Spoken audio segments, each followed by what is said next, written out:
My husband had been told he could never father a child, so when I placed the pregnancy report in his hand, Vincent didn't smile. He locked every door in the house. The click of the security system sounded louder than it should have. I stood across from him in his study, one hand resting against the edge of his desk because my knees had suddenly forgotten how to work. Vincent Callahan read the report once. Then, again, no expression. That was always worse. Men feared my husband because he never needed to shout. When Vincent was angry, his voice became quieter. His movements became slower, controlled. Tonight, even, his breathing seemed calculated. 8 weeks, he asked. Yes. His gray eyes lifted to mine. How certain? My fingers found my wedding ring. I rubbed my thumb along its edge. About the pregnancy? Completely. Silence. I swallowed. And about me? He didn't answer. That was the moment something inside me cracked. Vincent reached for his phone. Owen. One word, and somewhere in Chicago, someone moved. Seal. The house. Nobody enters. Nobody leaves until I say otherwise. I stared at him. You're locking down the house? I'm controlling variables. I'm your wife, Vincent, not a variable. His jaw tightened. For 12 years, he had believed one thing with absolute certainty. He could never have a child. He had told me before we married. No excuses. No softened language. There are things I can give you, Emily. Children aren't one of them. Hale had called the result effectively sterile, no viable sperm in the specimen, and Vincent had carried that verdict like a sentence ever since. I married him anyway, and now I was carrying his baby. At least I knew whose baby it was. Apparently, my husband needed evidence. Vincent crossed to the wall safe and entered the code. The steel door opened. With a heavy mechanical sound, he removed a thin medical file. I recognized the name on the front.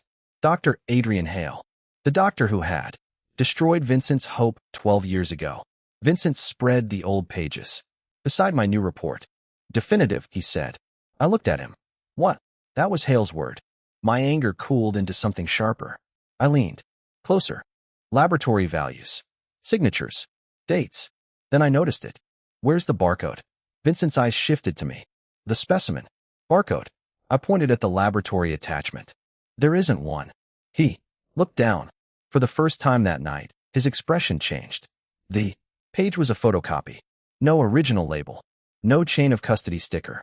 Nothing proving the specimen had ever belonged to Vincent. His phone rang. Owen. I watched my husband listen. His face went still. Too still. When a pause. Trace it. Quietly. He ended the call. What happened? Vincent looked at my pregnancy report again. Someone accessed your appointment record. My stomach tightened. Who? We don't know. When his eyes met mine. 17 minutes after you left the clinic. The room suddenly felt colder. I wrapped my arms around myself. Vincent came around the desk, but stopped before touching me. That hesitation hurt almost as much as his suspicion. Emily. What? His gaze dropped to the report between us. Then his voice became the voice that made powerful men reconsider bad decisions. Someone knew about our baby before I did. And for the first time since seeing those 2 lines, I wasn't afraid Vincent wouldn't believe me. I was afraid somebody else already did. If someone inside the Callahan family knew about my baby before Vincent did, then I wasn't standing inside a fortress. I was standing inside a trap. Vincent made 3 calls. No panic. No wasted words. By midnight, my medical records were sealed. The clinic's access logs were being copied, and every person who knew about my appointment had a name beside them. I watched from the study doorway. You still haven't answered me. Vincent lowered his phone. Answered. What? Whether you believe me. His eyes held mine. I believe that pregnancy is real. That wasn't my question. Silence stretched between us. I hated that silence. You can find out who opened a computer file in 17 minutes, I said. But you can't decide whether you trust your wife. Trust doesn't change biology. The words landed cold. I nodded once. Trust isn't something you investigate, Vincent. Something moved behind his eyes. Pain, maybe. But I was too angry to care. I turned toward the stairs. Where are you going? My sister's apartment. His jaw tightened. For one dangerous second, I saw the Mafia Boss instead of my husband. The man accustomed to doors staying closed. When he wanted them closed. Then he surprised me. Take the armored car. That's still control. No, his voice softened. Control would be locking the gate. A beat. I'm asking. I looked at him. Fine. 20 minutes later, I climbed into the rear seat of the black Mercedes. Vincent remained on the front steps, watching. He didn't know that while I was packing, he had already set a trap. Owen Brooks told me. Later, Vincent had ordered a false appointment placed inside the Callahan network. According to the record, I would return to the clinic at 9 the next morning. But before dawn, a car identical to mine left the house. Someone followed it. Then another vehicle joined Vincent's. Men didn't intercept them. They followed the followers. The trail ended at a parking garage owned through 3 shell companies. The final company had financial ties to Luca Moretti, a rival mafia family. By the time my Mercedes reached the second block, the driver suddenly slowed. Mrs. Callahan. Something in his voice made my stomach tighten. What? He touched his earpiece, then pulled over. 2 Callahan security vehicles stopped around us. I reached for my phone. Vincent was already calling. What happened? Stay inside. Vincent, Emily. Quiet. Controlled. Please. That word frightened me more than an order would have. Outside, one of his men crouched beside the rear wheel. He reached beneath the chassis. When he stood, something small and black rested inside his gloved palm. A tracker. My throat went dry. Vincent arrived 7 minutes later. He barely looked at me before taking the device. He turned it over. Stopped. Owen stepped closer. You recognize it? Vincent's face became unreadable. Yes. Moretti. No, he showed Owen. A tiny serial number etched into the casing. I ordered these myself. Nobody spoke. Vincent looked toward the men surrounding us. His men. His equipment. His family. Then his eyes found mine. For the first time, I understood why Vincent trusted evidence more easily than people. Because evidence had just told him something terrifying. The enemy wasn't watching the Callahan family. The enemy was already inside it. The tracker changed Vincent's question overnight. He was no longer asking whether I had betrayed him. He was asking which member of his family had betrayed us both. He didn't confront anyone. That frightened me more than anger would have. By morning, every security record connected to the tracker had been quietly replaced with a mirrored version. Whoever had taken it from Callahan inventory would see nothing unusual. Only Vincent and Owen knew the truth. And now me. You're leaving the traitor. Inside, I asked. Vincent buttoned his black jacket. I'm letting them believe they're still invisible. That sounds dangerous. It is. He met my eyes. For them, that was Vincent. Cold, patient, never striking, until he knew where the second enemy was standing. While Owen traced the tracker, Vincent returned to the medical file that had ruled 12 years of his life. This time, he read everything. His father had died 3 weeks before the original test. Vincent had been 24, newly seated at the head of a family already threatening to fracture. And Graham Callahan, his uncle, his consigliere, the man who had helped him survive that first year, had arranged the appointment with Dr. Adrian. Hale, you never told me Graham was there. He drove me. Vincent stared at Hale's signature. He waited outside. Something about that memory had changed now. Not proof, just a shadow where none had existed before. Owen found something worse. Dr. Hale had closed his Illinois practice 3 weeks after signing Vincent's diagnosis, then disappeared from public medicine, and shortly afterward, $750,000 moved into a trust connected to Hale. 3 shell companies hid the source. One had later done business with construction firms controlled by Luca Moretti. My skin went cold. This started 12 years ago. Vincent said nothing. He didn't need to. That evening, I went to my literacy center in Lincoln Park. Vincent arrived. After closing. Alone. He placed my pregnancy report on the desk between us. I may have been wrong. I looked at him. About the old test? His jaw tightened. About what I did to you because of it. For Vincent Callahan, that was almost a confession. But almost wasn't enough. I agreed to the paternity test. I said. His eyes hardened with pain. No. I'm doing it because I want the truth. I slid the report toward him. Not because you earned proof. He absorbed that without defending himself, then nodded. I know that too. For one fragile second, the room felt quieter, almost safe. The crash came behind me. Glass exploded. Across the floor. Vincent moved instantly, pulling me down behind the heavy reception desk as Owen's men rushed in from outside. No second impact came. No gunfire. Only an envelope lying among shattered glass. Vincent opened it carefully. Inside was a photocopy. His fertility report. Across it, someone had written 4 words in black ink. No heir. No war. My heartbeat stumbled. I looked at Vincent. Who benefits if you never have a child? He stared at those words for a long time. When he finally answered, his voice was barely above a whisper. My enemies would benefit. He turned the page over. Nothing. Then his eyes came back to mine. But only my family knew I couldn't have one. The message on the broken glass wasn't a threat. It was a reminder that my unborn child had already become part of a war I didn't understand. Vincent took me back to the Gold Coast house before sunrise. This time, he told me why. There's an old succession agreement. I stared at him. Across the study. What agreement? If I die without a direct, legitimate heir, the closest Callahan branch gets first claim to nominate the next boss. My hand moved instinctively to my stomach. Whose branch? Vincent hesitated. My uncle's. The answer landed. Harder than I expected. Graham. Ryan would have the claim. Ryan. Callahan. Vincent's 32-year-old cousin. Graham's only son. I thought of every family dinner where Graham had treated Vincent like the son he never had to bury. Do you think they're involved?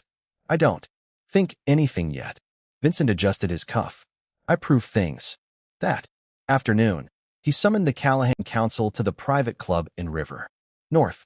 He didn't mention me. He didn't mention the baby. Instead, Vincent told 12 powerful men he was considering rewriting the succession charter and naming a loyal outsider as successor if anything happened to him. Owen later showed me the surveillance. Ryan looked genuinely stunned. Graham barely moved. But Captain Daniel Reeve reached beneath the table 40 seconds after Vincent finished speaking. 1 message. 1 burner number. 1 mistake. Vincent had cloned the club's internal network before the meeting. The burner connected to a communication chain already associated with Moretti operations. Daniel disappeared from public view before dinner. Vincent didn't hurt him. He did something more effective. He placed bank transfers, surveillance, records, and the tracker's serial number on the table. Then waited. Daniel broke.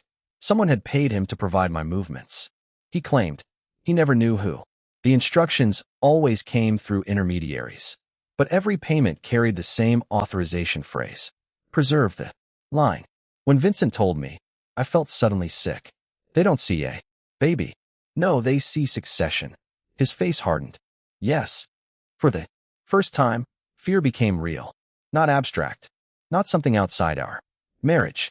My child had changed the balance of power before he, or she, had even formed fingers.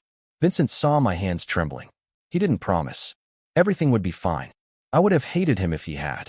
There is danger, he said. But now I know what they're protecting. What? A future without my child in it. His phone rang. The paternity laboratory. My chest tightened. We had submitted the samples privately, through a physician Vincent trusted outside the Callahan network. The results were ready. Someone had already tried to access the laboratory server, but Vincent had anticipated that too. The official result had been stored offline. Because I was only 8 weeks pregnant, the physician used a non-invasive prenatal paternity test, cell-free fetal DNA isolated from my blood was compared with Vincent's cheek swab DNA. Owen delivered the sealed laboratory report himself. Vincent opened it. His eyes stopped moving. I couldn't breathe. Vincent, he handed me the page. Probability of paternity, greater than 99.9%. He was the father. Relief hit so hard my knees weakened. Vincent closed his eyes for 1 second, then looked at the 12-year-old fertility report. The new test proved only one thing about the past. Hale's absolute verdict could no longer be treated as unquestionable. It did not prove how the old result had been falsified. This tells us the baby is mine, Vincent said. His finger touched the blank space where the old specimen barcode should have been. Now we prove whose sample Heir actually tested. The paternity test proved Vincent was my baby's father. What it could not explain was why a 12-year-old laboratory report had convinced him fatherhood was impossible. He didn't celebrate. That hurt more than I expected. Vincent stood over the two reports until dawn, staring at the missing specimen barcode and the contradiction between the life he had been promised and the child we now knew was his. The new report had proven paternity. The old one had become a question that still needed evidence. Then he picked up his phone. Remove every surveillance. Order placed specifically on Emily. I looked at him. All of them. His. I stayed on mine. All. When the confirmations arrived, he handed me the phone. Why are you showing me this? Because you should know when. I stopped controlling something. It wasn't forgiveness, but it was the first brick laid toward it. By noon, Vincent had reconstructed the chain of custody from 12 years earlier. One name survived in an archived personnel file. Margaret Lewis, laboratory technician, retired. Owen found her outside Naperville. Vincent didn't send men to frighten her. He sent an attorney first, then met her only after she agreed. Margaret was 70 now. Her hands shook when Vincent placed the old report before her. I wondered when someone would come. My stomach tightened. She remembered the specimen. Dr. Heir had returned after closing and ordered her to replace its accession number. Margaret refused. The next morning, she was transferred. A week later, terminated. But she had kept something, a photocopy of the accession sheet, insurance against being blamed, on it. Heir had written a replacement specimen number and an authorization notation ending in the initials GC. Vincent didn't move. Initials aren't proof, he said. Margaret nodded. No, but accession numbers are. Owen's attorney obtained the archived laboratory index through a records request. The replacement number belonged to an anonymous control specimen logged after Vincent's appointment, not to Vincent. A second archived billing record showed that Heir himself reopened the case after Margaret was removed and finalized the reassignment under an administrative account. Owen then matched the authorization code on Margaret's copy to an old Callahan medical expense account controlled by Graham's office. GC was no longer a convenient pair of letters. It was one piece in a chain supported by independent records. The truth became brutally simple. No medical miracle. No ordinary laboratory mistake. Heir had substituted another specimen before issuing the report, making Vincent believe for 12 years that he was effectively sterile. Vincent had never been proven infertile. That night, I found him alone in the study. No whiskey, no phone, no men, waiting for orders. Just Vincent. 12 years, he said. I sat beside him. He stared at his hands. I mourned children who were never dead. Something inside me softened. Not enough to erase what he had done to me. Enough to understand what had been done to him. I waited. Eventually, his hand moved across the space between us. Not taking mine. Asking. I placed my fingers in his. Then don't mourn this one while. He's still here. His grip tightened. The phone rang. Vincent answered. Owen spoke long enough for his expression to change. They had found Dr. Heir at a motel in Wisconsin. But Moretti men had found him first. Heir escaped minutes before they arrived, carrying an old leather ledger. Security footage captured the vehicle that took him. Owen sent the image. Vincent opened it. I watched the warmth disappear from his face. Behind the wheel was a man I recognized immediately. Ryan Callahan, Graham's son. The man who would inherit everything if my baby never did. The man who stood to inherit Vincent's empire had just driven away with the only witness who could prove his father destroyed Vincent's future. Vincent didn't order Ryan killed. He didn't even order him stopped. Track the car, he told Owen. Nobody touches him. I stared at him. You think Ryan is involved? I think reacting before. I know why he took Heir is exactly what someone wants me to do. That was the difference between Vincent and the men who feared him. They reacted. He calculated. Ryan drove south for almost 2 hours before, changing direction twice, checking for tails. Then he did something nobody expected. He drove straight to a Callahan safe house. Alone. Dr. Heir was with him. Vincent went there with Owen. I remained at the Gold Coast house, listening through a secured call. Vincent deliberately left open for me. Ryan spoke first. My father is working with Moretti. Silence. Then Vincent's voice. Prove it. Ryan explained. Graham had spent years telling him the Callahan family would eventually become his. Ryan had assumed it was an old man's ambition. 3 nights earlier, he heard Graham speaking through a burner phone. The name Moretti changed everything. Ryan followed one of Graham's men and reached Hale before Moretti's people did. Then Dr. Hale began talking. 12 years earlier, Graham had approached him after Vincent's father died. Vincent was young, powerful, unmarried, and if he eventually produced a legitimate heir, Graham's branch would lose its strongest claim forever. So Graham paid Hale to falsify the chain of custody. The money came through accounts controlled by Luca Moretti. In exchange, when Ryan eventually became boss, Graham would surrender access to Callahan shipping routes. On Chicago's south side, my stomach turned. They hadn't simply lied to Vincent. They had designed his future. Then I became pregnant. And suddenly their 12-year plan had an expiration date. Vincent returned. After midnight. We're leaving Chicago, he said.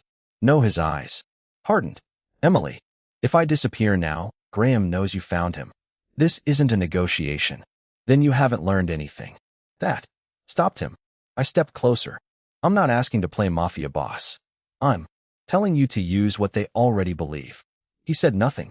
They think you still doubt the paternity result. His expression changed. Slowly, strategically. If I stay visible, I continued, they think their plan is still working. It puts you at risk. So does running if. It tells them exactly what you know. For several seconds, Vincent looked furious. Then something more important happened. He respected the argument. We control every movement, he said. Together. A pause. Together. By morning, Vincent leaked one piece of false information through a compromised channel. My paternity test was inconclusive. Then, we waited. Graham called before noon, supposedly to discuss a council dinner. His voice was warm, concerned, almost fatherly.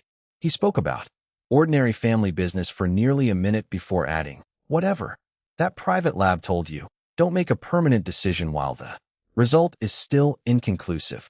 Vincent went completely still. I did too. The planted leak was the only place the word inconclusive had appeared. Even the existence of the private laboratory had been restricted to the compromised channel. Graham had not merely heard a rumor.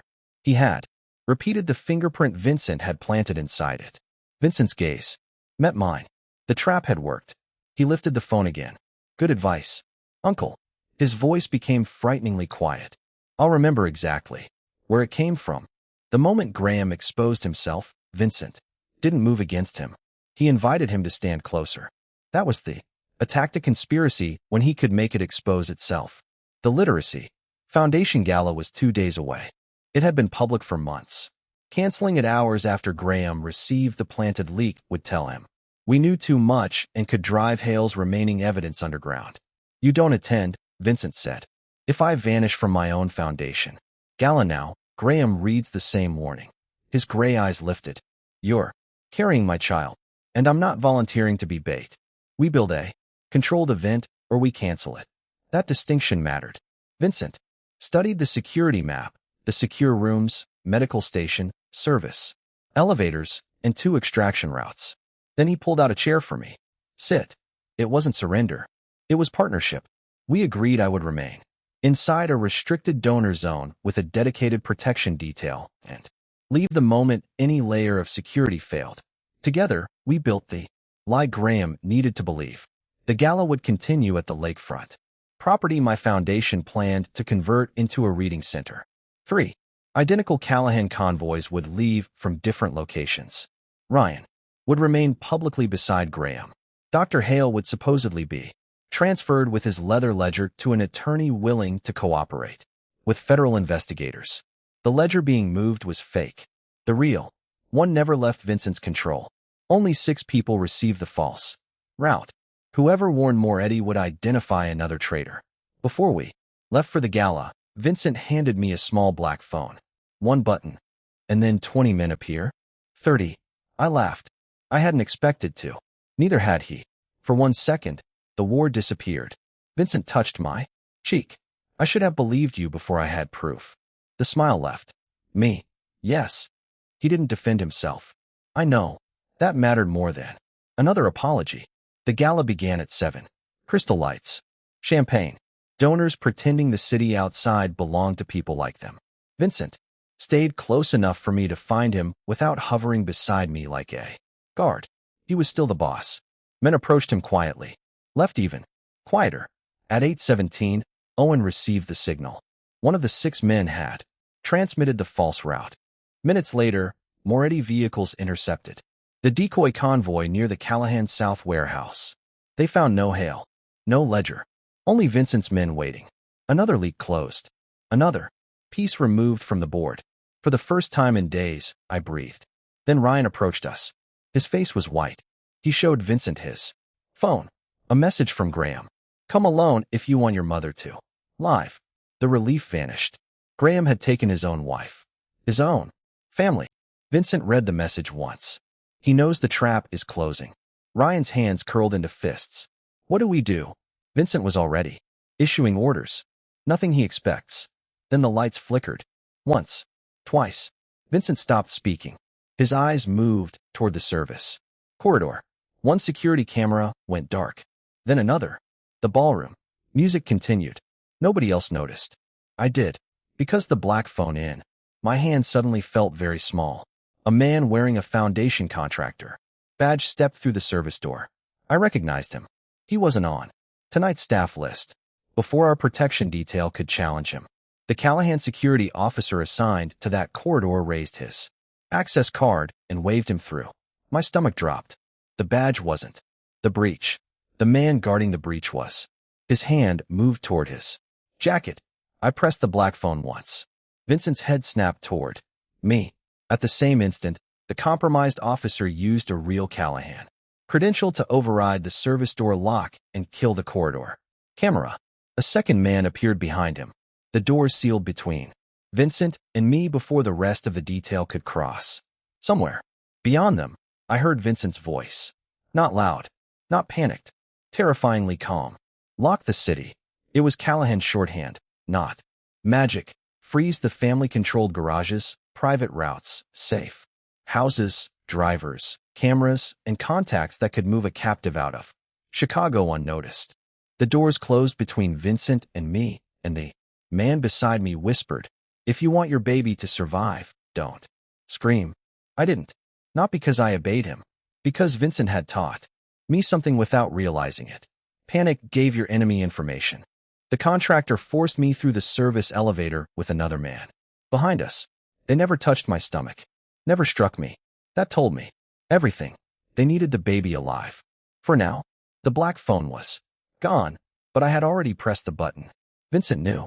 The elevator opened into the unfinished lower level of the lakefront property. I recognized the exposed concrete immediately. My foundation had reviewed renovation plans here for months. Graham waited beside the windows. His wife sat nearby, frightened but unharmed. Luca Moretti stood behind him. So this was the alliance. Graham looked at me almost sadly. You were never supposed to become part of this. You mean pregnant? His expression hardened. You changed the succession. No, your fear did. Across Chicago, Vincent was already moving.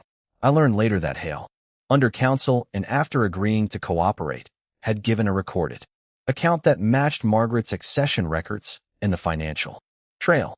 Before coming for me, Vincent sent authenticated copies of that statement to 3 senior Callahan captains. The financial records linking Graham to Moretti went next. Then he froze every account used to pay compromised men and ordered Owen to close Moretti's access to the South Side routes. Vincent wasn't coming as a desperate husband. He was arriving as the boss. By the time he entered the building, Graham's coup was already dying. Vincent came alone into the main room. Or appeared, too. Emily for Heir and the ledger, Graham said. Then you stepped down. Vincent's eyes found mine. Only once. Enough. You sold my family 12 years ago, he said. I preserved it. You preserved your claim to it. Graham's face tightened. Moretti laughed. That was his mistake. Graham turned. Luca's men had quietly repositioned behind him. Vincent noticed, too. You thought Ryan would become boss? Vincent asked. Graham went pale. Moretti smiled. There was never going to be another Callahan. Boss. The alliance shattered in one sentence. Then I remembered the fire system. During renovation meetings, we had complained that the old emergency doors automatically divided the lower floor when the alarm activated. The control panel was 10 feet behind me. I moved. One of Moretti's men noticed. Too late. I pulled the alarm. Metal fire doors began dropping, splitting the lower level into compartments. It didn't end the confrontation. It bought us seconds and separated two of Moretti's men from the room. The alarm also gave Owen the confirmation he needed. I was in the lower renovation level, exactly where the old plans showed the emergency partitions. His team breached through the service access Vincent had mapped before arriving, while another unit blocked the loading exit. Everything happened fast, but not magically. Moretti's men still had choices. Several surrendered only after Owen announced that Vincent had already sent the conspiracy evidence to their captains and their escape routes were closed. Ryan entered through the east corridor. He looked at his father. You didn't build me a future. Graham's face broke. You poisoned his. Vincent didn't kill Graham. That surprised everyone. He had something colder planned. Evidence. Fraud. Conspiracy. Financial records already waiting with attorneys. Graham would live long enough to watch the Callahan name continue. Without him.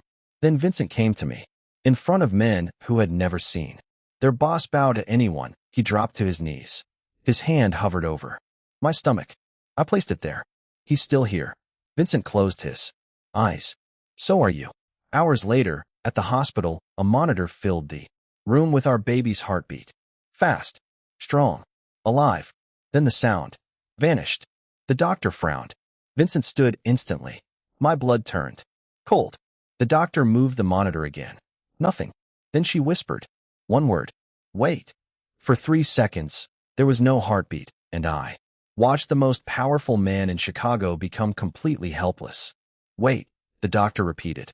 Vincent's hand closed around mine. Not painfully, desperately. She shifted the monitor lower. Static filled the room. Then, thump thump, thump thump, thump thump. Fast. Strong. Alive. There he is. I released a breath that felt trapped inside me for years. Vincent didn't move. The doctor smiled. He changed position. That's all. Your son looks healthy. Your son. Vincent lowered his head. His forehead touched my hand. No orders. No strategy. No cold gray eyes. Calculating 10 moves ahead. Just a man who had spent 12 years believing this moment could never belong to him.